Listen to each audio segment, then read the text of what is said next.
Muy buenas tardes, amigos de regeneracionpluralidad.com.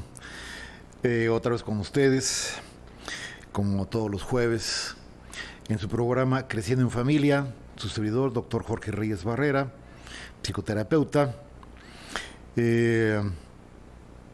invitándolos a que nos escuchen un rato, 30 minutos, con mis temas de orientación, nuestros temas sobre orientación en general hacia la familia, orientación para pues resolver, orientar un poquito o un mucho según el contexto en el que se esté dando algún problema de orden familiar, problema de pareja, la educación con los niños. Es decir, se trata de crecer en familia, de vivir en paz. La función, entre otras, de la psicoterapia es esa, vivir en paz, vivir en armonía. Y antes de iniciar, por supuesto, agradecer a ustedes el tiempo que nos dedican, considerando que el tiempo es el bien más valioso que puede tener cualquier ser vivo, incluido el ser humano, obviamente. Saludo a mis colegas del Istmo, de la costa, y a veces cometo omisiones, entonces voy a ser así un poquito más general. Mis colegas de la URCE, mi facultad tan querida, esta URCE, tantos años compartiendo, así como la UAPJO, pero en la UAPJO eran en dos facultades, medicina y enfermería, y en la URCE está la facultad de psicología. Entonces, un caluroso saludo a mis colegas. En esta ocasión quiero abordar un tema que es muy frecuente, muy frecuente que la gente observe a algún ser querido deprimido. Quiero hablar de la depresión. Quiero hablar de la depresión porque hay un fenómeno muy interesante que se da en la consulta. Hay periodos en que se presentan problemas de un tipo, predominantemente de un tipo, problemas de otro tipo.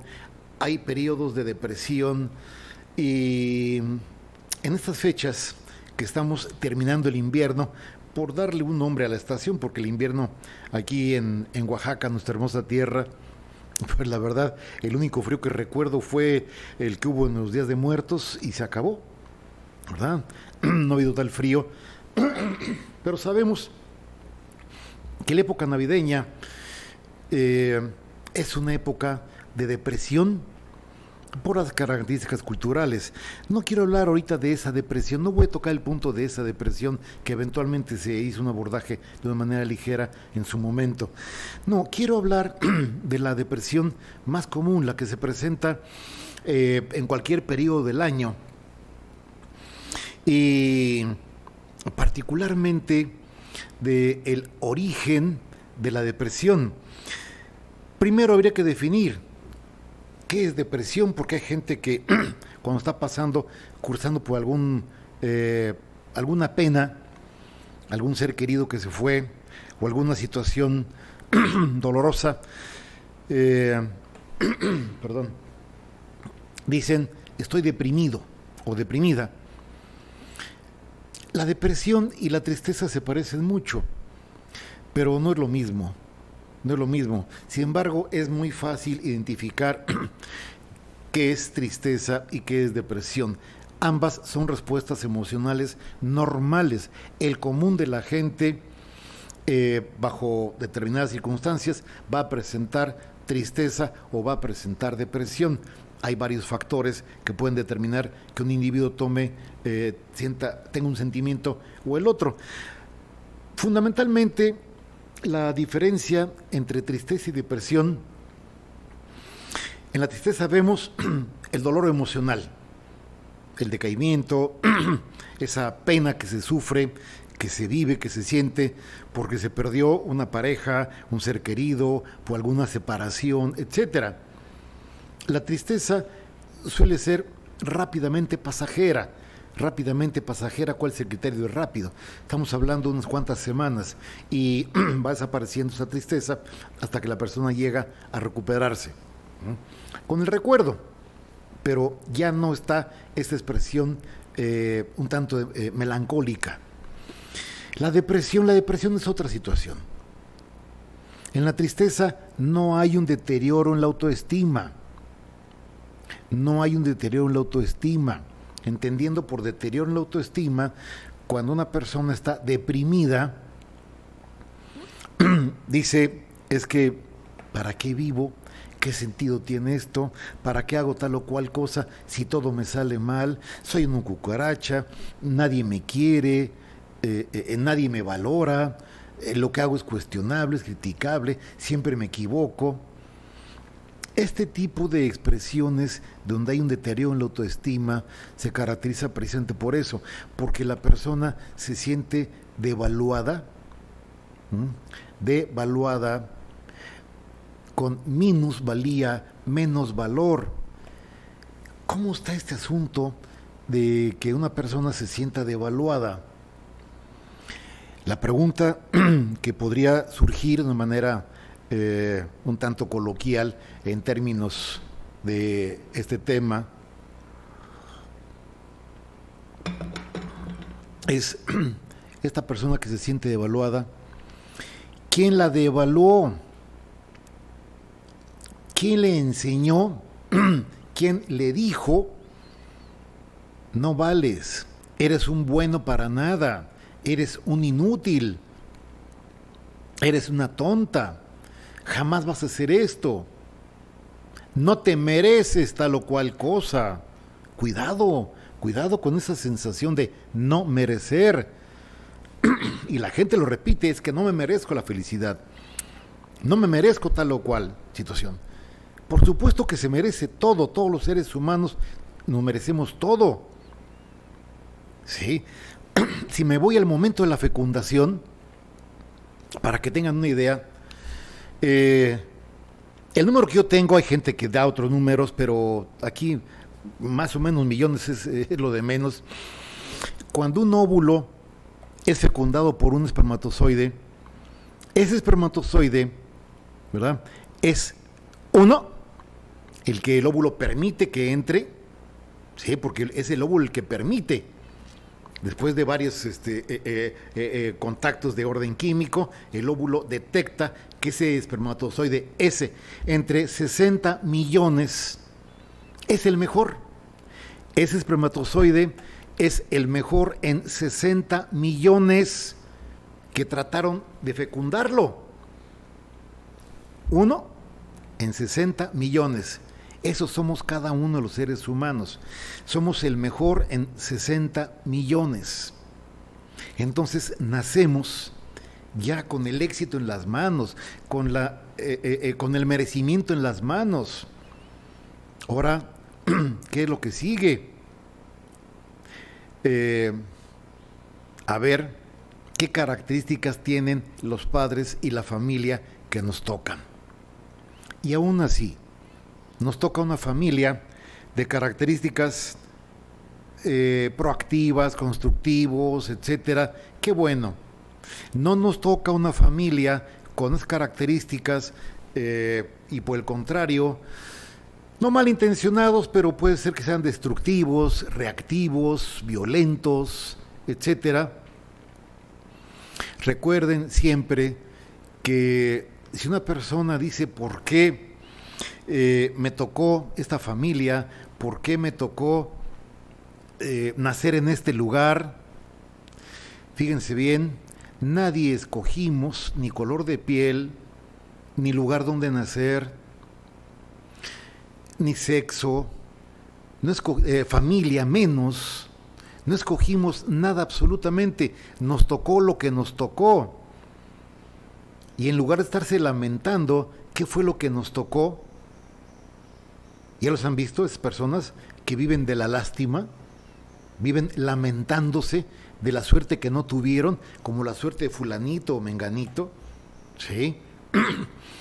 Estas personas tienen la habilidad Qué pena, ¿verdad? Qué patético. Que tengan la inteligencia para aprender a vivir de la lástima, de la limosna, en lugar de tener una actitud proactiva. ¿Cuántas personas hemos visto que tienen alguna limitación de carácter físico, ¿sí? Y trabajan bien y son creativos y funcionan? No andan en las calles dando lástima, pidiendo limosna. Bueno, entonces, esta persona que nace con el éxito en las manos, siendo el mejor en 60 millones, pero le toca una familia que no escogió, por supuesto que ahora tiene la elección, tiene la posibilidad de, en lugar de estarse lamentando, qué es lo que va a hacer con lo que tiene. Pero hay personas que, no por tontas, por supuesto que no, que les cuesta mucho más trabajo deshacerse de esos aprendizajes primarios, de esos aprendizajes que se dieron desde su nacimiento, literalmente desde el nacimiento, ¿sí? Pobrecito bebé, tiene hambre. ¿Por qué pobrecito? Pobrecito, ¿de dónde? Tiene hambre y punto. Es una expresión coloquial, ¿sí? Pero hay personas que tienen esa característica de estar devaluando a la gente que está a su alrededor. Y si nos ponemos en una posición muy psicoanalítica, ¿verdad? Me río porque en algunos casos sí llega a situaciones un tanto extrañas estas interpretaciones, pero ¿se han fijado que hay gente que está constantemente compadeciéndose de los demás? Constantemente. ¿Por qué? ¿Por qué están compadeciendo de otros? Porque es una forma de compensarse a sí mismos. Sienten lástima por sí mismos, o algo está fallando en términos de su valoración. Y para compensar y sentirse en una posición superior, están devaluando a los demás, devaluando en una forma de lástima, aparentemente protegiéndolos, ¿sí? Pero están usándolos para efectos de lástima. Entonces, qué fácil es quitarle valor a un niño. La gente que atiendo en mi consulta y que constantemente, cuando se trata de depresión, pues están hablando de este reflejo, están reflejando ahora con la edad lo que ha sucedido durante años. Y cuando recuerdan, el padre, la madre, los tíos, abuelos, eres un menso, eres un inútil, un bueno para nada, no te mereces. Y como esas expresiones vienen constantemente de la gente que se supone que ama al niño, sí lo quieren, sí lo aman, normalmente. Pero una cosa es que lo amen y otra cosa es que lo respeten. Una cosa es que lo amen y otra no saber cómo respetarlo, cómo tratarlo. El niño está escuchando este tipo de expresiones de gente que lo quiere. Y la forma como el niño lo va a armar inconscientemente es, si esta persona que me quiere, que me da de comer, que me cuida, me protege, que ocasionalmente me mima, me dice que soy inútil, que soy menso, que soy un tonto, y a veces un poquito más adelante, ya con la edad, ya no es un tonto, es un tontejo, ¿verdad? Etcétera. Entonces, pues si esa persona me dice que soy eso, pues así debe ser. Si han escuchado este tipo de expresiones como en algunos jóvenes o adultos inclusive, yo no sirvo para la escuela. ¿Sí? ¿Por qué? Porque eso le hicieron creer, no sirves, eres un menso. Y el muchacho se lo cree y actúa como tal. Actúa como tal. Podemos empezar a armar una actitud entre nosotros mismos que, en términos de estos aprendizajes, que se convierte en un trabajo terapéutico, y la premisa sería: yo no soy lo que mi historia me dictó, Yo no soy eso. Soy lo que yo quiero ser, el proyecto de vida que yo tengo, lo que quiero ser de mi persona, el sujeto que yo quiero. Y aquí entramos en otro plano. ¿Cuál plano? Papá, mamá, quiero estudiar tal cosa o quiero dedicarme a esto. Tú no sirves para eso. Lo dicen, ¿verdad? Y el muchacho, los hijos, la hija, el hijo, con tal de buscar reconocimiento. ¿Qué es el reconocimiento? Cuidado, porque es una trampa emocional, una trampa social, y a veces una trampa muy compleja de la que la gente no sale, ¿sí? Es el reconocimiento, es la búsqueda de alimento para el ego, para el yo. Sí, se vale alimentarlo, por supuesto, sí se vale estarlo nutriendo, el ego. Cada quien lo va a nutrir de acuerdo al esquema que tiene de sí mismo.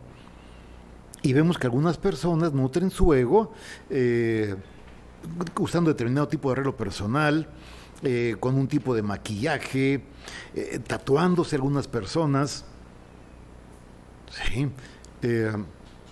Cada quien lo hace como le place, como quiere, como lo desea. Si a algunos no les gusta o no nos gusta el tatuaje o determinado tipo de arreglo personal, pues es problema del que no le gusta. Lo importante es que la persona se sienta bien consigo misma. Pero otros lo hacen por obtener reconocimiento y vemos a personas, a sujetos que son francamente exhibicionistas. Y por supuesto, hay los otros que les gusta admirar a estos exhibicionistas. Y vemos mucho exhibicionismo en la gente, en los actores. Y sabemos que el actor, o gente muy brillante, muy en el orden de la farándula,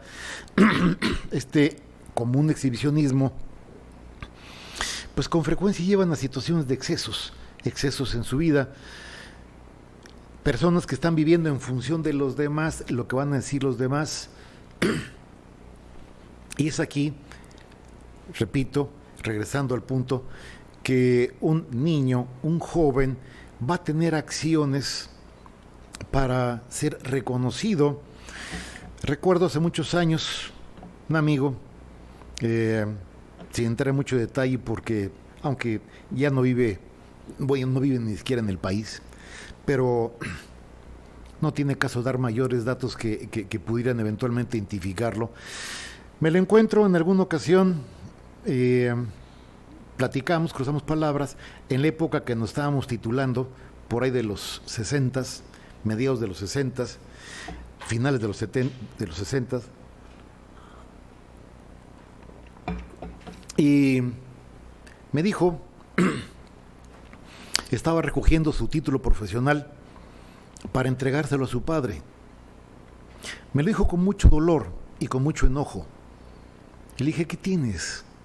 ¿Por qué? Era un día muy emotivo porque coincidimos en recoger el título. Yo estaba recogiendo el propio, él estaba recogiendo el suyo.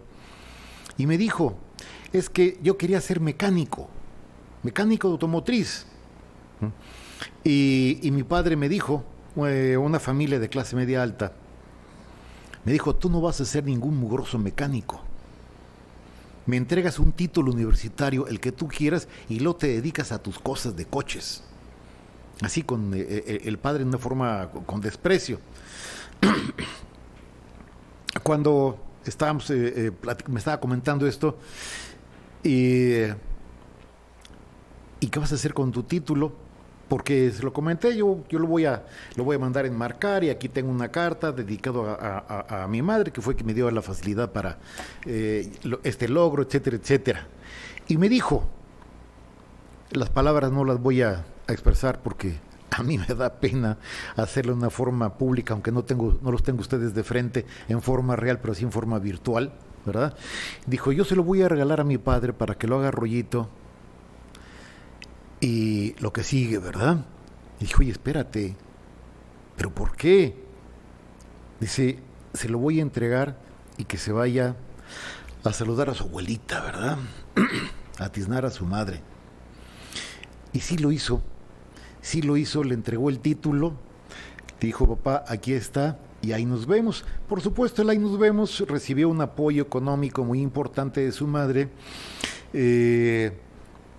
Puso un taller mecánico, no un taller mecánico común, que a lo que le gusta, a él le gustaba mucho los automóviles de competencia, coches de carreras, y puso un taller.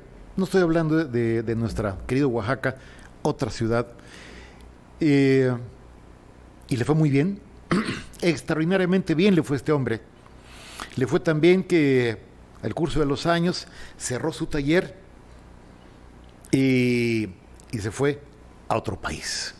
¿Verdad? ¿Por qué? Porque lo llamaron para preparar automóviles de competencia.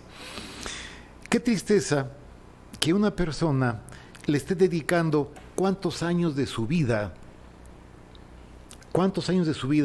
para dedicarse a algo que no quiere, pero lo va a hacer para gratificar a sus padres, para obtener reconocimiento. ¿Y qué sucede cuando la persona ya obtuvo ese título, esa mención, ese objetivo que él considera que le va a producir reconocimiento, el reconocimiento que busca de sus seres queridos o de quien él valora? Y ahora cuando lo entrega, cuando lo presenta, resulta que no hay tal reconocimiento, no hay tal, ¿verdad? Y la respuesta de esa persona es: pues es tu obligación de hacer las cosas bien hechas, pues para eso vas, o para eso se te estuvo apoyando. Por supuesto que para eso se le apoyó, a eso fue a la escuela, pero le quitará mucho a los padres: hijo, hija, qué bueno que lo hiciste, qué bien te quedó. Muchos padres los tratan así en forma indiferente. No son padres buenos o malos, pero hay personas, y algunos padres dicen: es que así me trataron a mí. Qué tristeza, ¿verdad? Qué tristeza que un padre diga: así me trataron a mí. Eso significa que no tienes la capacidad para tratar a tu hijo de otra forma, que lo único que sabes, tu padre de familia, es repetir aquel mediano trato, maltrato o frío trato que te dieron. ¿Qué sucedería si echan a andar su imaginarse? Si echan a andar su imaginación, y entonces ese padre frío que ustedes tuvieron, ese padre indiferente que ustedes tuvieron, que no por malo, sino porque no sabe cómo ser padre, porque a su vez no le enseñaron, y tú, padre de familia, madre, que me estás viendo, permítame ofrecerles esta alternativa. Tomar el hubiera. El hubiera es una expresión, no solamente es un tiempo gramatical, ya en alguna ocasión he mencionado esto, ¿verdad? Pero quiero repetirlo porque es no una tabla de salvación, no es un salvavidas, de veras el hubiera es un concepto porque concibe ¿qué? Concibe un proyecto de vida nuevo, distinto. El hubiera, se fijan con la gente que si el hubiera no existe, hombre, ya, déjalo ahí, ya te molaste, etcétera. El hubiera sí existe el hubiera, y de una forma muy constructiva. Un ejemplo, como tu padre de familia o madre de familia, o cualquier persona que nos esté viendo en este momento, agradeciendo la confianza de su tiempo, ¿cómo te trataron, cómo fuiste tratado cuando eras un niño? Cometiste una falta, te dieron, te sonaron, ¿verdad? Con cinturón, con la vinza, con la chancla, con lo que sea. Y fue lo que aprendiste. Entonces, ahora que eres padre o que tienes algún menor a tu alcance, ¿qué es lo que haces? Pues lo mismo, porque es el idioma que aprendiste. Pero si metemos el hubiera, así como una cuña entre el recuerdo y la acción, el recuerdo de lo vivido y la acción en este momento, antes de aplicar ese lenguaje que aprendimos, metemos el hubiera. Y entonces, ¿cómo me hubiera gustado que me hubieran tratado cuando cometí esa falta siendo un niño? ¿Cómo me hubiera gustado? ¿Sí? Me hubiera gustado que en lugar de golpearme, me preguntaran, oye, ¿qué fue lo que pasó? ¿Qué hiciste? ¿Por qué se dio tal o cual cosa? Pues es que se me fue la pelota y rompí el vidrio. Híjole, pues es que la travesura no la pensé, etcétera. Bueno, cometiste una falta, vas a hacerte responsable de la falta que cometiste. Fíjense lo que voy a decir, la responsabilidad, no dije castigo, la responsabilidad que se le finque será acorde, pero eso no significa que haya violencia emocional. Animal, baboso, me metes en problemas, estúpido, inútil, bueno para nada. Va devaluando. Y luego quieren que el hijo camine con dignidad, con prestancia, o la hija. Quieren que la hija no soporte el maltrato de su pareja, novio o amigos o el marido. Tiene que aguantarlo. ¿Por qué? Porque así le educaron, devaluada, mensa, babosa, etcétera. ¿Sí? El hubiera nos permite conectarnos con cómo me hubiera gustado que en lugar de maltratarme, me hubiera tratado mi padre o mi madre. ¿Sí? ¿Cómo me hubiera gustado? Me hubiera gustado que me hubieran tratado de una manera amable, ¿sí? En lugar de regañarme, de evaluarme. Suena muy ideal, suena fantasioso. Fíjense que no, por supuesto que no suena nada de eso. Cuando nos imaginemos cómo me hubiera gustado que me hubieran tratado, nos vamos a hacernos esta pregunta: ¿qué me impide ahora actuar de esa forma? Inténtenlo. ¿Sí? Van a aprender mucho en muy poco tiempo y tienen la oportunidad de desarrollarse de una manera de veras extraordinaria. Y no repetir aquella triste historia, aquel costal que andan cargando con esa historia, a veces o con frecuencia dolorosa. Eso no es malo, forma parte natural de lo que hemos vivido. Lo convertimos, lo vivido, cuando se digiere, cuando se asimila, cuando se revisa por qué nos salió bien, por qué nos salió mal, por qué acertamos o por qué nos equivocamos. Entonces se convierte en experiencia, y la experiencia, cuando nos levantamos deprimidos por algún contenido inconsciente que emergió. Recuerden que los sueños es la forma como el inconsciente empieza a acumular, a ordenar los restos diurnos, lo que sucedió el día anterior o las evocaciones, recuerdos que tuvimos el día anterior. Si amanecimos deprimidos, ya conocemos qué sucede. Normalmente no vamos a estar deprimidos todo el día, algo va a pasar, algo va a suceder. Hace un rato que llegué al estudio, al entrar en contacto con los compañeros, ¿qué fue lo primero que sucedió? Buenos días, y surge la broma, surge la situación agradable, como algunas personas muy afectuosos nos mandan ese meme, ¿verdad? Que tengas buenos días, etcétera. Y el tiempo se nos ha echado encima. El próximo programa quisiera continuar con este tema de la depresión y cómo les enseñamos a los niños a ser depresivos. Estimados amigos, muchas gracias por su atención, gracias por el tiempo que nos dedican. Soy su servidor, doctor Jorge Reyes Barrera, psicoterapeuta aquí en nuestra querida ciudad de Oaxaca. Muchas gracias por su atención y muy buen provecho. Buenas tardes.